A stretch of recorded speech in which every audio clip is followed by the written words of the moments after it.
Hello, this is the Culture and Justice Reform podcast with me, Sean B.W. Parker, and usually Emma Wells, who's this week is away, as they say. She'll be back soon, I'm sure.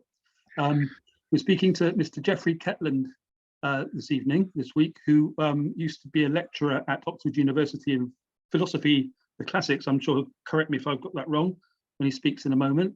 A fascinating story of essentially being cancelled in the parlance of now a couple of years ago before the Me Too movement, but for reasons not dissimilar to that. He's much more eloquent on it than I am. And let's meet Jeffrey. Hi, Jeffrey. What do you want to tell us about all this? Oh, well, I don't really, it's a very long story. It's been going on now since 2008, so I don't really know where to start. It's very difficult, but maybe, how should I start? I should probably start with the witch hunt. So the witch hunt went from June 2013 until, well, I'll read for the next 3 years. For the next 3 years, I was witch hunted and bullied and smeared and harassed and hunted, and my family were driven out of our home. So really for the next 3 years, but really intensely for the first about 8 or 9 months from June 2013 until February 2014. And the reason for that was that a woman who was a graduate student there, her name is Charlotte Coursier, committed suicide on the 10th of June 2013. And after she committed suicide, a group of activists then decided to call me a murderer and to call me a harasser, and to insinuate that I am somehow responsible for this woman's tragic death. And they spent, the main group of activists, who were led by her housemate and her boyfriend, spent about 8 months getting the story on blogs, on social media, and then eventually, it's a complicated story, but eventually read out in a court. It's all completely fabricated and then published in national newspapers. So that's the kind of the points, the kind of high points at which all this stuff was publicized, and I was driven out of my job. It's a long story though. It's in 2008. It starts in 2008, which is 5 years earlier. So yeah. So so it's kind of in your own terms, it's a witch hunt, and a lot of people who are kind of watching this will understand what you mean by that. What can you is it possible to kind of go into the context of exactly what happened a little bit more? Did you have a relationship with somebody you shouldn't have? So let me tell you, so on June the 10th, 2013, this woman committed suicide. This woman is called Charlotte Coursier, and I've known her for 5 years, in fact, at that point. This is not like one night stand or anything like that, or 1 week or anything. We'd known each other extremely closely for about 5 years. So we met 5 years earlier. She was a student and I was an academic, a different university, by the way, Edinburgh University. And she contacted me about some work she wanted me to help her with. And then afterwards, she revealed to me that she was having trouble with her life. And it took me a long time actually to piece together what was going on. And she actually dropped out of university at Edinburgh about a week later, arranged to leave. And I couldn't really follow what was happening. And she began ringing me every day, emailing me, messaging me. She dropped out. It's very intense. This is 2008. And it took me many years to figure out what was going on here and what was behind it. And she rang me every day for months. She'd come to my office and spend ages there. She made suicide threats. It turned out that she'd attempted suicide before on 2 occasions. And she left Edinburgh, and by accident, she left Edinburgh telling me she was going somewhere, and by accident, I intervened and stopped her committing suicide by contacting her and sending her an email and she admitted what she was doing. And she came back. That was in 2008, and then about a month later, she attempted suicide again. And by taking a large paracetamol overdose, and I located her and took her to hospital, Edinburgh Infirmary. That was at the start of 2009. And this was all reported to my boss, to the counselling service at the university. There's no secrets or anything like that. It was all reported. And I asked them to help me. They told me to go screw yourself. So they didn't help me. Anyway, it settled down after that. And she calmed down and we became friends. And so that's how it began. It was not secret. I discussed it with my head of department, head of school, Bob Ladd, and begged the counselling service to help me, but they said she's an adult. Yeah. So this is like, yeah, but she's an adult who just actually took 200 paracetamols and then contacted me, and I had to go and find her. So can't you intervene somehow? And they just told me to get lost. But anyway, we became friends, very good friends. Afterwards, she contacted me constantly for short bursts, and we got to know each other very, very well for the next 2 years. That's the first part. So you were essentially having a relationship with this person, and is it a fair question to say that you were in love, or would you not go there? No. I mean, we just knew each other. We were just friends. She began romantically to pursue me. Okay. So only a year later, really did she begin to really make it clear that she was romantically pursuing me. So no, I mean, people, when I describe this to people, they keep thinking it's all happened over 1 week. It happened over many, many years. Sure. And at the end of that year, it became pretty clear that she was making all kinds of romantic gestures towards me. That's it. Like a year later, she's not engaged in crazy stuff now, and she'd actually came back to university, and we saw each other frequently, chatted with each other, went out for dinner sometimes and coffee and stuff. And she became fairly clear that she wanted us to be an item, which I wasn't very keen on at all. And so that's my phone. And then we go on for a further year to the end of the following year. We remained pretty good friends. Some strange things did happen over the next year. But at the end of that year, my wife and I split up. We'd actually been splitting up for about 4 or 5 years. Then so things often happen at the same time, don't they? I mean, well, we'd been splitting up really for about 5 years before that, and we just on the edge of splitting up. But you don't, because of inertia. You live together and live in the same house, and you can't really afford to do anything. But I did eventually move out, moved in with a friend at the end of 2010. And then she contacted me. I hadn't spoken to her for a long time. We had an argument about 4 or 5 months earlier. And I hadn't spoken to her for several months. She contacted me, and she wheedled her way into inviting herself over to my friend's flat. And then basically she spent 2 weeks domestically abusing me. She controlled me in every conceivable way. She checked my phone, told me to delete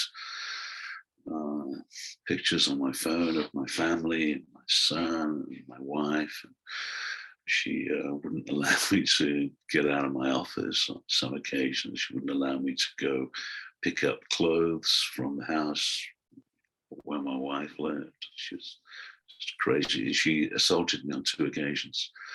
And on the second occasion, the first occasion I was basically asleep, and she just sexually assaulted me, and it's just disgusting. And then 4 days later, she tried to do the same again. And I told her to get lost, and she began shouting at me, and then the neighbors called the police. And and the police turned up, and I was in the kitchen hiding from her because she was being so abusive. I told her to go home. And I could easily have had her prosecuted because she just assaulted me by pinning me down. And the police stayed for about an hour and then they left. And I didn't want to prosecute her or anything, but I certainly did not want any more contact with this crazy woman. And my flatmate was furious as well about it. Didn't want her coming back to his flat. So I broke off contact with her.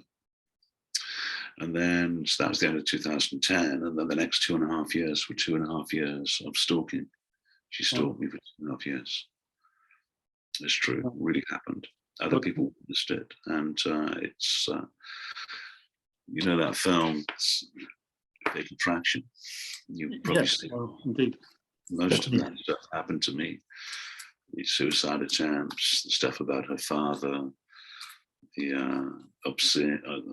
obsession with my wife, my son, and she stalked my wife.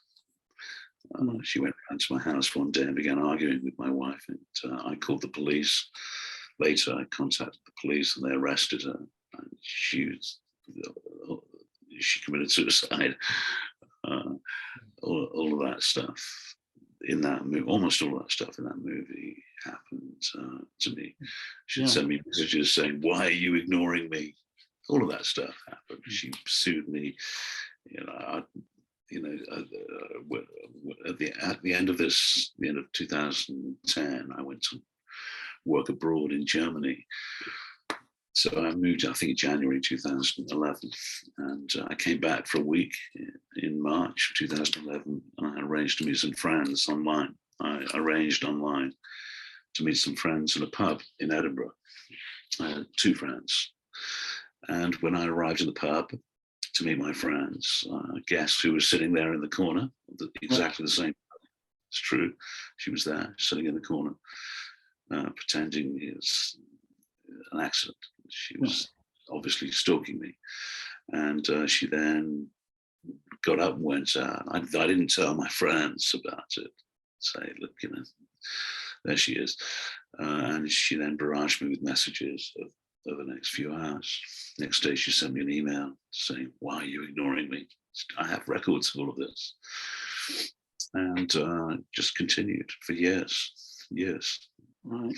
So it's a long story. And so it goes over many years. That's 2011. Then at the end of 2012, she followed me, and my wife and I reconciled in 2012. Oh, right. 2 years later, only not for more than a year, but we reconciled, and we moved to Oxford. We lived in Munich for a bit, but then we moved to Oxford at the end of 2012, and Corsia followed me there. Complicated reasons, she had found out that I would be in Oxford in 2012, moved there in end of 2012, and she basically deliberately followed Ursula. Yeah. My wife was furious about it, and when we were there, she, Corsia that is, began stalking my wife. So about once every week or 2 weeks, my wife would notice that Corsia is in her vicinity, just nearby, by accident. That's how stalkers always explain their behavior, and that led to endless arguments with my wife telling me that I needed to report her to the police, and that I said, if I can't report her because she'll detonate, she'll just explode. And so anyway, eventually my wife left. She just got up and left. Oh, she kind of couldn't actually handle the pressure of Well, she was being stalked by a lunatic, and I didn't know what to do about it, and I didn't want to report it to the police. My wife just got up with my son, who's 4, 3 then, and then left. They just got up and left. I didn't know what to do about it. I didn't know how to stop her craziness, and I didn't know how to warn other people about her insanity and craziness. And I told I told two colleagues at work that I had a stalker, and that she was crazy. And we'd been good friends many years before, but things went really bad. And she began stalking and harassing me, and she has attempted suicide. And I've stopped her on two occasions. And she is crazier than you can conceivably imagine, than anybody you've ever met. You've never met anybody in this ballpark. She's crazy. And by the way, they sort of suddenly didn't believe me, because these colleagues, as they admitted later, because I told them in March 2012. And then when she did commit suicide in June of 2013, they just said, "You're right, we just couldn't believe it. We couldn't believe you were telling us this story about this completely crazy stalker. We didn't believe it." I said, "Well, now she's dead." Yeah. You should have paid attention to me when I warned them. Anyway, she began, after my wife left, she then began stalking me directly again. She'd done it a few months earlier as well. She'd followed me. She was in the same faculty as me, not college. College faculties, different things. In Oxford, faculties are part of the university, and colleges are separate entities. So she followed me out of the building, the faculty, one day. And somebody actually another person witnessed this happen. I literally tried to get away, and she followed me outside. But then in 2013, she began stalking me again. Once at the faculty, she monitored me going into a seminar. And I went into the seminar, and then I came out an hour later, and an hour later she was sitting on her own waiting for me. There was no reason for her to be there, nothing like that. She wasn't with any friends. And then I went outside to have a cigarette, and she then stood about 10 meters away from me, staring at me for about 5 minutes. And then the next day, I organized a club at my college for my students. She's not a student of my college. We had no connection at all. I mean, I would have complained to the police if they tried to make a connection. Okay. So I had a club I set up for my students at Pembroke College. And she wheedled her way into the club, came along and sat next to me, pretending not to know me, at my college. So I'm being stalked by this crazy woman. And by the way, one of the people that I had 3 academics now, maybe 4 academics I told about this, was at that club. And he said to me a few days later, "So who's that girl?" I didn't recognize her. I said, "Well, I told you about my stalker a month ago." He went, "What?" I said, "Yeah, there she was. She was the person sitting next to me. That's my stalker, right?" Anyway, so she... just going to interrupt you a little bit here, where what happens there when she comes in there and sits next to you as your stalker could be seen as somehow fun, attractive, a game. Is that how it was to her? No, I'll come back to that. Remind me. I'll explain that. Explain. I understand exactly what she was doing now. I didn't understand then, but it took several weeks. But please, if I forget to explain that, we'll come back to it. So I'm scared shitless of this, and I don't know what to do. And there was another person who was my own graduate student who was there, and I told him about how scared I was of what was happening. And he's completely useless, in fact, but nonetheless, I told him about it. And then when I got home, I sent her an email and said, "Look, you do not come near me. Okay, don't come to my college. Do not. You've abused me. Leave me alone." God's honest truth. That's what I have records of that. And I just told her to leave me alone. And then a few days later, I received a letter. This letter was crazy. This letter, it was signed by her, but it was definitely not written by her. I read it. What is this? It was almost like it was written by a lawyer. And I thought, what is this? What is this? It's basically just said, you cannot control me. You cannot tell me what to do. You can't tell me who to speak to. You're stalking me. Leave me alone. Yeah. And I, I was furious about it. That's about a week later. And I replied to it saying, look, this letter you just sent is abuse, it's filled with defamation. I've told you to leave me alone, and you've retaliated with harassment against me. Furthermore, you attacked me. Remember when you attacked me? And furthermore, you've abused me for years with suicide threats and all kinds of things. So leave me alone. And then guess what happened 3 days later? The police turned up. Right. So the police turned up. And I'm thinking, what the hell is this? What are you doing here? I've got a stalker. And the police turned up and they gave me what's called a police information notice, PIN. It's colloquially called a harassment warning. And the police officer who actually decided to give that to me is a female police officer called Lindsay Osborne, Thames Valley Police. And she didn't get a statement from Corsia. She didn't collect any evidence, no statement, no evidence. She just said, he's oppressing me, and that's it. Nothing, no evidence, no statement, nothing. So they gave me this warning. And in fact, they didn't even give me the warning. Meant to give somebody a piece of paper with the police officer, the other male police officer came to my college, so they came to my workplace. People start asking, what's the police doing here? Came to give me a harassment warning because I told my stalker to start off. And so I wasn't given a letter or anything like that. She didn't give a statement. And as soon as he came, said, okay, you have to sign my book, my little notebook. I said, why should I do that? I'm the victim of a stalker. She's a lunatic and she's an extremely dangerous person. And she's made suicide attempts and she's crazy.